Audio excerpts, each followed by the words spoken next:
diberikan pada setiap perempuan adalah hal yang harus kita syukuri gitu loh. Itu kan adalah anugerah buat kita. Nah, tapi gimana ya? Tapi itu juga jadi ujian. Betul.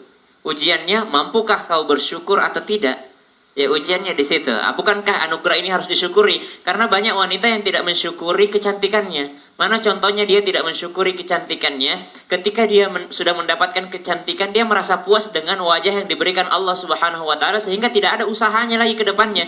Dia tidak peduli lagi, gue mandi gak mandi tetap cakep, ya udahlah, gak mandi aja gitu. Artinya tidak mensyukuri kecantikan yang diberikan Allah Subhanahu wa taala. Diberikan wajah cakep, ya udahlah, yang penting cantik gitu kan. Karena ini juga kesalahan kita sebagai netizen 62 nih. Kadangkala ada hal-hal konyol yang dilakukan perempuan-perempuan cantik. Kita biasanya bilangnya komennya itu untung cakep gitu ya. Artinya untung cakep, padahal yang dilakukannya adalah sesuatu hal yang sangat bodoh atau sesuatu hal yang sangat konyol lah menurut kita. Artinya kalau nggak cakep pasti dihujat gitu, tapi karena cakep nggak dihujat gitu. Itu sebenarnya tidak mensyukuri nikmat yang Allah berikan. Kita tidak bisa mengubah yang namanya yang telah Allah berikan, wajah, paras. Ya kalau sudah begitu ya sudah begitu. Kita terima takdir Allah Subhanahu wa taala. Yang kita bisa rubah adalah inner beauty-nya, akhlaknya yang bisa kita rubah. Allahumma kama hasanta khalqi fahassin khuluqi, sebagaimana engkau ciptakan aku sesempurna ini ya Allah. Artinya penyempurnaan di antara makhluk yang lainnya, di antara binatang yang diciptakan Allah Subhanahu wa taala atau makhluk yang lain yang diciptakan Allah Subhanahu wa taala.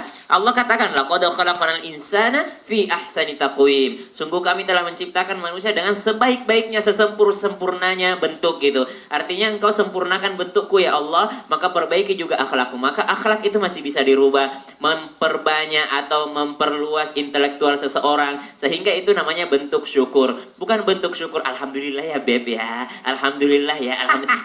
Bukan bentuk syukurnya. Bentuk syukurnya adalah ketika dia mempelajari hal-hal yang lain, dia mampu yang namanya dengan kecantikannya dia berbagi kepada orang lain, bukan untuk menimbulkan fitnah atau yang namanya maaf banget ini akhirnya dia menjual dirinya kepada orang lain. Nauzubillahi min zalik, ma'adallah. Kita lihat Ibunda Aisyah itu radhiyallahu taala anha, yang terkenal apanya coba Cak?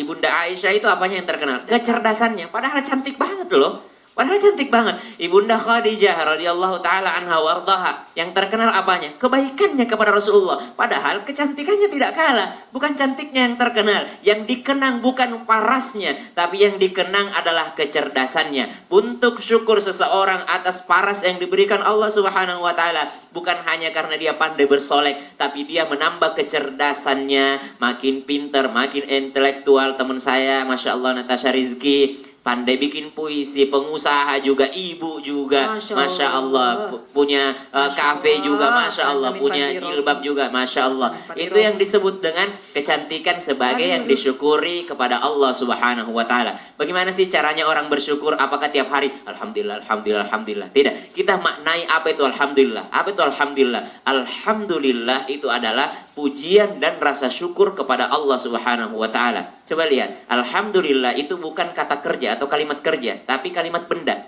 Kenapa kalimat benda? Kalau kata kerja butuh pelaku, butuh fa'il. Tapi kalau benda tidak butuh fa'il. Artinya Allah itu ada yang memujinya atau tidak ada yang memujinya tetap terpuji. Tapi kalau manusia kadangkala butuh dengan pujian. Jadi sekali lagi ya Ustaz ya, jadi jangan sampai menjadikan kecantikan itu sebagai barometer kita gitu loh ya. Jadi jangan sampai jadiin patokan, ya udah cantik, udah deh nggak apa-apa, serah lo mau ngapain aja. Nggak gitu ya Ustaz ya. Kembali lagi kecerdasan ya jamaah ya. Karena sekali lagi paras cantik itu yang menentukan bukan kita loh, tapi Allah loh, bagaimanapun juga ya. Masya Allah, terima kasih banyak Ustadz Syam ya.